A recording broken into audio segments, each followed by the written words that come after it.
Jakarta, 11 millions d'habitants, une des villes les plus densément peuplées de la planète.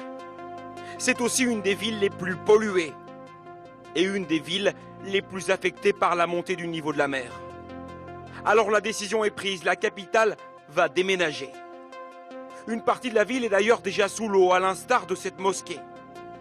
Sur les images aériennes, on voit très bien que la mer retenue par cette digue est une bombe à retardement. Jasmine connaît le problème. Elle travaille pour Greenpeace et elle est née et a grandi ici. Comme vous le voyez, le niveau de l'eau est plus haut d'au moins 1,5 mètre. La moitié de la hauteur de ces maisons. Donc vous pouvez être certain qu'en cas d'inondation ou de marée haute, toutes ces maisons seront à moitié sous l'eau. La mer monte à cause du changement climatique, mais la ville s'enfonce aussi, de 5 à 10 cm par an à cause de la surpopulation. Car les habitants pompent en grande quantité l'eau des nappes phréatiques et le sol s'affaisse. En 2050, un tiers de la ville sera sous l'eau. Jusqu'à présent, la réponse des autorités se limitait à une chose, rehausser la digue régulièrement tous les 6 mois. Mais cela ne suffit plus. C'est pourquoi ils ont pris cette décision radicale. Ils vont déménager la capitale à plus de 1000 km, quelque part sur l'île de Bornéo, dans une zone au sec. Sur ces images, le président indonésien survole l'emplacement de la future capitale. Aujourd'hui, c'est une forêt. Il faut tout construire, ou presque.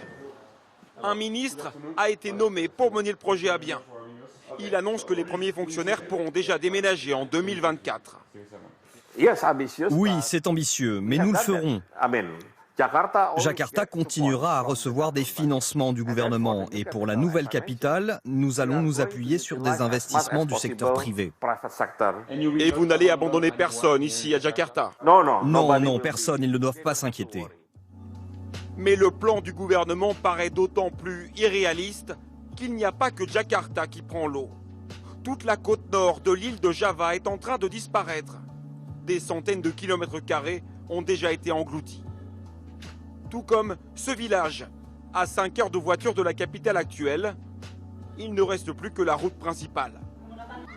La cour de récréation de l'école est inondée en permanence. Mais le plus impensable se produit à l'intérieur des classes. Au début, ça arrivait une fois par mois. Mais maintenant, l'eau entre dans les classes toutes les 2 semaines.